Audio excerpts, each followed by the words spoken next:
Le mont Petit-Matoury, ses vues plongeantes et ses deux gros réservoirs de 4 millions de litres d'eau potable chacun. C'est d'ici que sont alimentés depuis le 2 juin dernier les 4350 abonnés de Makouria, Montsinéry-Bourg et la chaumière Balata à Matoury.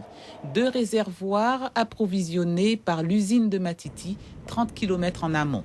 En traitement ici, l'eau du fleuve Kourou. Cette bâche de 2000 m3, l'eau est stockée là-dedans et puis par l'intermédiaire de 5 pompes de refoulement, on envoie l'eau à Petit-Matoury. Elle est potable, elle est buvable, elle est claire, limpide, tout ce que vous voulez. Une eau traitée est distribuée par la Société guyanaise des eaux.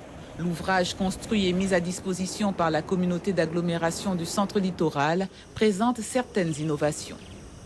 En fait, on clarifie l'eau différemment que celle de la Comté et on la désinfecte ensuite par UV. Voilà, ce sont les grosses innovations, notamment au travers d'un ouvrage très compact avec un organe, le pulsatube, qui permet de faire de la décantation lamellaire.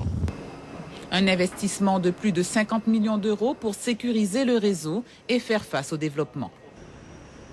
On avait avec la Comté moins d'une demi-journée de réserve en cas de problème majeur. L'étiage ou bien une pollution particulière, on ne sait jamais. L'usine de Matiti vient sécuriser la production et permet en temps normal de pouvoir suppléer. On a à la fois une alimentation par la Comté et par l'usine de Matiti, ce qui nous permet en fait de pouvoir recouvrir l'urbanisation sur les 20 prochaines années, sur le développement de la CACL. Et en cas majeur de crise sur la Comté, de pouvoir suppléer à partir de Matiti à la couverture de pratiquement 95% du territoire. Cette unité d'alimentation en eau potable, la 5e usine de la CACL qui progressivement alimentera d'autres usagers. Des travaux qui, selon la communauté d'agglomération, n'auront aucune incidence sur le prix de l'eau.